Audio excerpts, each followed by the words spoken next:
আসলে মানব জীবনে মৃত্যু একটি অনাকাঙ্ক্ষিত ঘটনা, যদিও মৃত্যু অবতার। এই মৃত্যু স্বেচ্ছায় কেউ বরণ করে না। 5 দিন বেশি অসুবিধার জন্য মানুষ আমেরিকা যাচ্ছে, লন্ডন যাচ্ছে, পৃথিবীর আরেক প্রান্তে চলে যাচ্ছে, তারপরও সে 2 দিন বেশি আসতে চায়। এই দিন ধরে জীবন থেকে সে কোনোভাবেই বিদায় নিতে চায় না।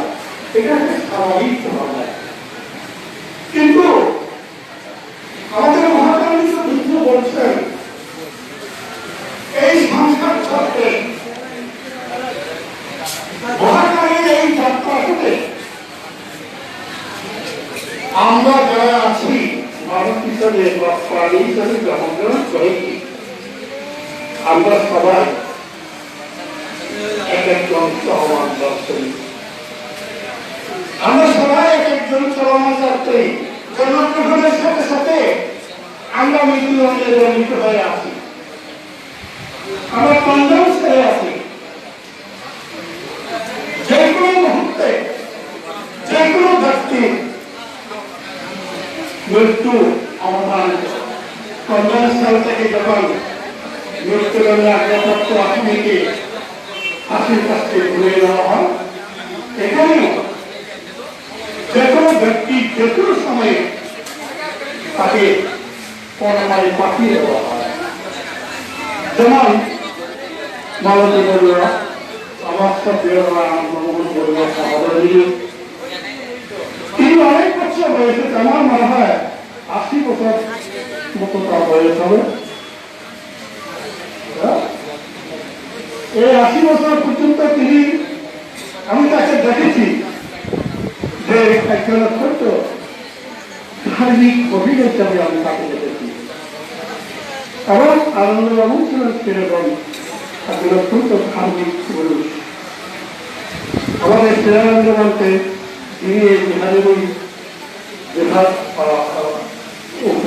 উপাধ্যক্ষ, ওনার এই ছোট ভাই আনন্দবাবু এবং ছোট ভাইয়ের পত্নী মালতী বলুয়া।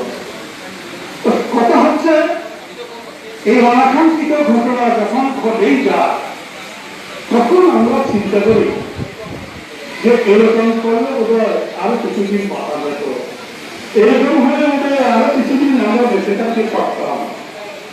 কিন্তু বুদ্ধ সে কথা বলে না। বুদ্ধ দর্শনে বলে তোমরা যখন তোমাদের অতীত কর্ম নিয়ে আত্মীয় পরিজনের সাথে যুক্ত হয়েছ, আবার কর্মের প্রভাবে তাদের কাছ থেকে বিযুক্ত হয়েছ, এইভাবে যুক্ত এবং বিযুক্ত হতে হতে জন্ম থেকে জন্মান্তরে, ভূম থেকে ভূমান্তরে, জন্মগ্রহণ এবং মৃত্যুর মধ্য দিয়ে তোমাদের এত বেশি প্রকার জল পৌঁছে হয়েছে যে কাকটি মহাসমুদ্রে ঘটনা জগতে তার থেকেও বেশি চোখের পানি তোমরা হয়েছে। কিন্তু এইভাবে অভিযান একটা চক্রাকারে আমরা ঘুরছি ততদিন পর্যন্ত আমাদের দর্শন করছি। সুতরাং এই মৃত্যু অবধারিত মৃত্যুকে আমরা কিন্তু উপলব্ধি করতে পারি না। অতীতে তো সবাই মরছে এবং ভবিষ্যতেও মরবে, আত্মীয় পরিবার পরিজন। কিন্তু আমরা উপলব্ধি করি কি সে মরছে, সে তো মরছে, মরেই গেছে, তাতে আমার আপত্তি কি। তার ছেলে মেয়েরা কত বছরে আমার যা কিছু কর্তব্য আমি সেটাই করছি। কিন্তু এখানে একটা প্রশ্ন দাঁড়িয়ে যে পিতামাতা প্রতি সন্তানদের দায়িত্ব আছে, কর্তব্য আছে, সেটা পালন যদি না করে তাহলে অন্যায় হবে এবং তাদের প্রতিও তাদের সন্তানেরা সেই দায়িত্ব পালন করবে না। আর মৃত্যু যখন হয়েছে তখন আপনি কি করছেন না করছেন সেটা তো উনি দেখছেন না, উনিও দেখছেন না।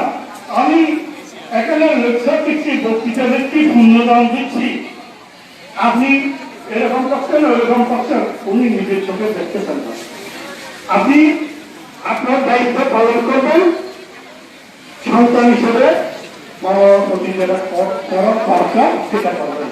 যদি না করেন আপনার সন্তান থেকে আপনি কোনোদিন সুন্দর আচরণ পেতে পারবেন না। এই কথাটা যদি আমরা মনে রাখি তাহলে আমাদের জীবন সত্যভাবে সুন্দর হবে। মহাকালিকা বুদ্ধ, উনি তো বুদ্ধ হয়ে আছেন, উনি সপ্তম অষ্টমাস যখন করেছিলেন তারা কিন্তু একমাত্র শুধু মাকে ধর্ম দেখানো করার জন্য মা ওখানে ছিলেন। তখন তিনি কোনো মার্গদর্শক হননি, সাধারণ মানুষ ছিলেন। উচ্চ চিন্তা করেছিলেন উনি যদি ওখান থেকে ছোট হয় স্বর্গ থেকে কোথায় গিয়া জন্ম নেওয়ার কাজ ঠিক নেই, আমি অবশ্যই ওখানে গিয়া ওনাকে কোনো না কোনো মার্গফলে প্রতিষ্ঠিত করবো যাতে করে উনি নির্বাচন করতে পারেন। উনি তার অতিষ্ঠিত তিনবার বছর যাপন করেছিলেন, সেটা আমরা সবাই জানি। সুতরাং এখানে আরো আছে কথা, এসব কথা বলার জন্য সময় নয়। তাহলে এখন মাতৃগী অত্যন্ত কঠিন, পৃথিবীতে কেউ পারে নাই, পারবে না। সুতরাং আমি আজকে এই মালাটি বলবো, যিনি এখানে শহীদ আছে, মৃত্যুযুদ্ধে শহীদ হয়েছেন, উনি যেখানে গ্রহণ করুন না কেন, আমি আমার জীবনের অর্জিত সমস্ত পূর্ণাংশ ওনাকে আমি মূর্তির চিন্তিদান দিতেছি। আমি 11টি বই ধর্ম বই লিখেছি, এর মধ্যে যদি আমার সামান্য পূর্ণ হয়ে থাকে, আমি 7বার বছরে লাগিয়েছি, এর মধ্যে যদি আমার কিছু পূর্ণ হয়ে থাকে, এবং বারবার আমি গানাময়, শিলাময়, ভাবনাময় আমার যদি কিছু পূর্ণ থাকে, আমি ওনাকে মূর্তির চিন্তিদান দিতেছি। ওনার যদি পূর্ণের প্রয়োজন হয়, সব জায়গায় গেলে তার পূর্ণ হয় না, যেখানে গেলে পূর্ণ হয়ে থাকে সেখানেই যদি তিনি অবস্থান করে থাকেন, তাহলে আমার এই পূর্ণ গ্রহণ করে তিনি উদ্যোগীকে গ্রহণ করে এই আশাবাদ ব্যক্ত করছি। আর অভিযোগপত্র পরিবারের প্রধানমন্ত্রী সমাধান জানিয়ে মাননীয় সঙ্গকে আমি আবার সন্তোষ জানিয়ে আপনার প্রথম থেকে শুভেচ্ছা জানিয়ে আবার চেষ্টা করছি। সবাই থাকবো।